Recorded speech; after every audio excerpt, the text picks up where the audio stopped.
हम कोशिका के बारे में जानकारी लेंगे ना। कोशिकाएं हैं, यहाँ पे दो प्रकार के चित्र बनाए हैं, तो बहुत अच्छा डायग्राम बनाया आपने। हाँ बेटा खड़ी हो अंजना, ये काय का चित्र है? जंतु कोशिका है ना, जो जंतु हैं उनके शरीर की कोशिकाएं कैसी होती है उसका चित्र यहाँ पे बताया गया है। पलक ये काय का है, नाम बताओ इसका? पादप कोशिका, बहुत बढ़िया है ना, ये भी अच्छा बनाया आपने।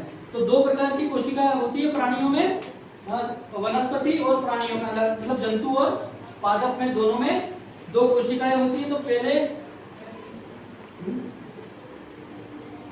शरीर में कोशिका का क्या कार्य है? हाँ, कोशिका का क्या कार्य है ना, या क्या होती है, पहले ये जानेंगे। तो देखो, जीवन की किसी भी जीवन, जंतु या पादप हो, किसी भी जीवों की संरचनात्मक और क्रियात्मक इकाई को हम कोशिका कहते हैं। ये सबसे छोटी इकाई होती है। इन कोशिकाओं से ही चाहे जंतु हो या पादप हो, उनका शरीर का निर्माण होता है। जिस प्रकार हमने एक घर बनाया, एक घर रहता है ना, इसमें सबसे उसकी सबसे छोटी इकाई ईंट होती है, वैसे ही ये जो कोशिका जो है शरीर की सबसे छोटी इकाई होती है। जिस प्रकार ईंटों से हम दीवार बनाते हैं और दीवार को जोड़कर कमरा बनाते हैं और कमरों को जोड़कर क्या बनाते हैं, भवन बन जाता है। सभी कमरे मिलकर भवन का निर्माण बन जाता है कि ये बिल्डिंग है, ये भवन है, ये शर्मा सदन है, या जो भी वर्मा सदन है, इस प्रकार से हम नाम लिखते हैं उसको, तो सारे कमरे मिलकर बनाते हैं। इसी प्रकार हमारे शरीर में कोशिका से मिलकर ऊतक बनते हैं, ऊतक से अंग बनते हैं, अंग से अंगतंत्र बनता है और अंगतंत्र से किसी के भी शरीर का निर्माण हो जाता है। जैसे मेरे शरीर का निर्माण हो गया तो मेरा नाम आ गया पीयूष है, तो पीयूष का शरीर का निर्माण हो गया।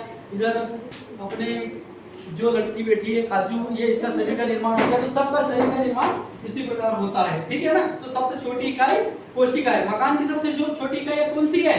ईंट। और शरीर की सबसे छोटी इकाई कोशिका है। अब कोशिका की संरचना जो है, यहाँ पे जंतु कोशिका और पादप कोशिका का चित्र यहाँ पे डायग्राम आप लोगों ने बनाया है। इनमें क्या क्या अंतर है देखो। ये इसमें जो पादप कोशिका है, इसमें क्लोरोप्लास्ट पाया जाता है जो प्रकाश संश्लेषण में मदद करता है, और केंद्रक दोनों में पाया जाता है। पादप कोशिका में रिक्तियां पाई जाती है, तो इसमें रिक्तियां नहीं पाई जाती है।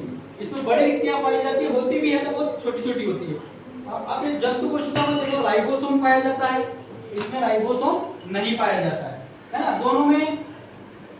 और कॉमन चीजें, जैसे इसमें कोशिका भित्ति होती है तो इसमें कोशिका झिल्ली होती है। कोशिका भित्ति कठोर आवरण होता है। पेड़ को देखा आपने, आम का पेड़ या बबूल का पेड़, उनके ऊपर की जो बाहरी आवरण रहता है वो सख्त होती है, कठोर होती है ना। वो क्या है, उसकी रक्षा करती है पेड़ की। और जंतु की जो कोशिका होती है वो झिल्ली होती है, मुलायम होती है, लचीली होती है। जैसे हमारी स्किन वगैरह को देखो मुलायम होती है, ऐसे इसका जो झिल्ली है वो मुलायम होती है, इसके अंदर द्रव भरा रहता है। अब देखो दोनों में कोशिका द्रव रहता है। अब माइटोकॉन्ड्रिया होता है, इसमें माइटोकॉन्ड्रिया क्या है, ऊर्जा का पावर हाउस कहते हैं माइटोकॉन्ड्रिया को। ये ऊर्जा को संचित अपने अंदर संचित कर लेता है ऊर्जा बैंक के रूप में, है ना। ऑब्जेक्टिव आता है कि माइटोकॉन्ड्रिया को क्या कहते हैं, ऊर्जा का पावर हाउस या ऊर्जा गृह। ये भी गोल्जी का है, इसमें भी पाई जाती है ना। चलो ठीक है।